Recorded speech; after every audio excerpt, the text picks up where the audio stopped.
Assalamualaikum warahmatullahi wabarakatuh. Perkenalkan, saya Wulan Cahyani Fitri, calon guru penggerak angkatan 9 dari SMA Negeri 13 Semarang.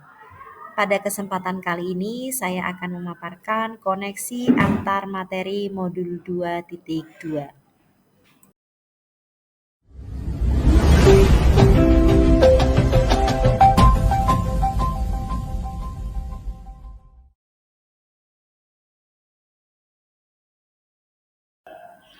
Ada beberapa pertanyaan pemantik. Yang pertama, apa kesimpulan tentang perubahan pengetahuan, keterampilan, sikap sebagai pemimpin pembelajaran setelah mempelajari pembelajaran sosial dan emosional? Yang kedua, apa kaitan pembelajaran sosial dan emosional yang telah Anda pelajari dengan modul-modul sebelumnya? Sebelum mempelajari modul ini, saya berpikir kalau dulu guru mengajar hanya mengajar materi yang harus tersampaikan kepada murid. Namun setelah saya mempelajari modul 2.2 ini, saya mendapatkan pemahaman baru bahwa komponen pembelajaran sosio-emosional ini juga penting bagi murid. Karena pembelajaran sosio-emosional ini memiliki manfaat bagi murid seperti kemampuan murid dalam mengenali diri, mengontrol diri, menjalin hubungan baik dengan teman, dan mengambil keputusan yang baik bagi dirinya.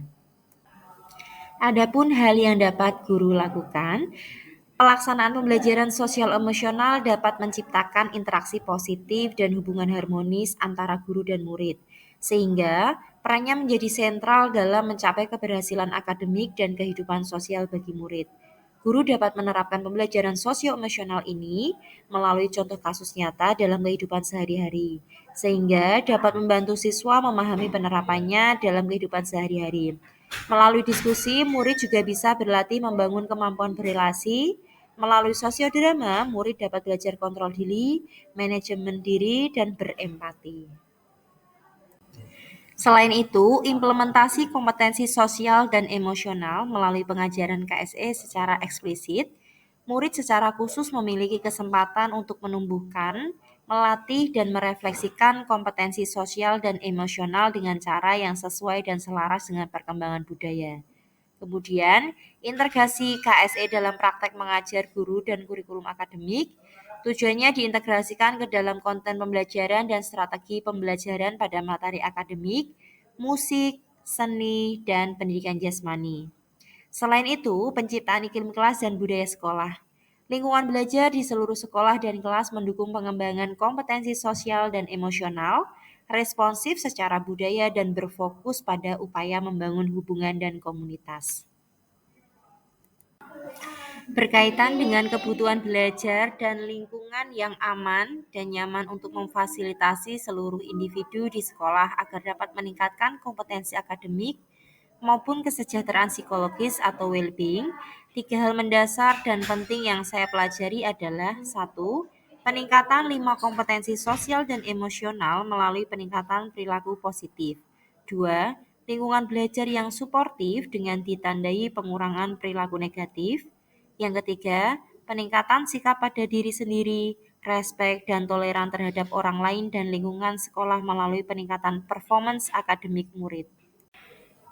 Berkaitan dengan nomor 2, perubahan yang akan saya terapkan di kelas dan di sekolah.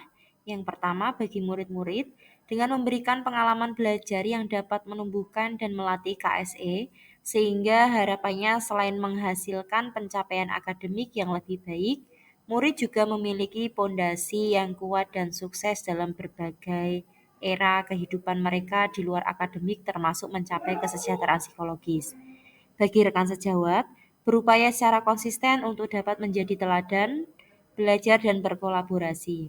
Pembelajaran sosial dan emosional adalah pembelajaran yang dilakukan secara kolaboratif oleh seluruh komunitas sekolah. Melalui proses kolaborasi ini, maka murid, tenaga pendidik, dan kependidikan di sekolah memperoleh ruang dalam menerapkan pengetahuan, keterampilan, dan sikap positif mengenai aspek sosial dan emosional. Koneksi antar materi mulai dari modul 1.1, pembelajaran sosial emosional dengan filosofi pendidikan Ki Hajar Dewantoro. Dari filosofi pendidikan Ki Hajar Dewantoro, guru sebagai pamong. Guru membutuhkan pemahaman dan penguasaan terhadap KSE yang matang. mampu menciptakan ekosistem sekolah yang mendorong pertumbuhan budi pekerti selain aspek intelektual. Harus paham benar dengan situasi lahir batin dirinya sendiri dan muridnya.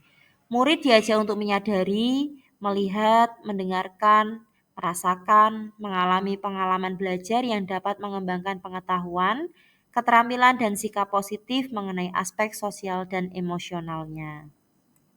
Selanjutnya, yang berkaitan dengan modul 1.2, pembelajaran sosial emosional dengan nilai dan peran guru penggerak. Guru dapat menumbuhkan nilai dan peran pada guru dan murid dalam pengelolaan emosi sehingga nilai kemandirian dan pembelajaran yang berpusat pada murid serta peran guru penggerak sebagai pemimpin pembelajaran dan mendorong kolaborasi dapat tercapai dan berjalan secara seimbang. Lalu kaitan modul 1.3, pembelajaran sosial emosional dengan visi guru penggerak.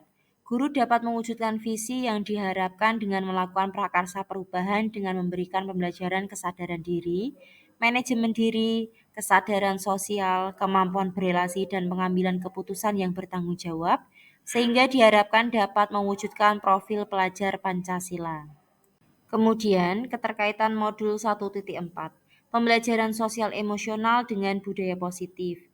Guru dan murid dapat mengenali dan memahami emosi masing-masing sehingga mampu mengontrol diri dan dapat menciptakan suasana yang menyenangkan, aman, dan nyaman yang berpengaruh dalam penerapan budaya positif, baik berupa disiplin positif maupun keyakinan kelas, dengan sebaik mungkin sesuai dengan kesadaran diri dan manajemen diri. Yang selanjutnya berkaitan dengan modul 2.1, pembelajaran sosial emosional dengan pembelajaran berdiferensiasi. Guru dapat melakukan pembelajaran dengan mengidentifikasi perasaan dan emosi. Hal ini sejalan dengan pembelajaran berdiferensiasi yang memetakan kebutuhan murid diantaranya kesiapan murid, minat, dan profil belajar murid dengan menggunakan strategi berdiferensiasi konten, proses, dan produk sehingga pembelajaran dapat dilaksanakan sesuai dengan kebutuhan murid agar pembelajaran semakin menyenangkan dan dapat mewujudkan merdeka belajar. Demikianlah paparan koneksi antar materi modul 2.2. Saya ucapkan terima kasih. Billahi taufiq wal hidayah. Wassalamualaikum warahmatullahi wabarakatuh.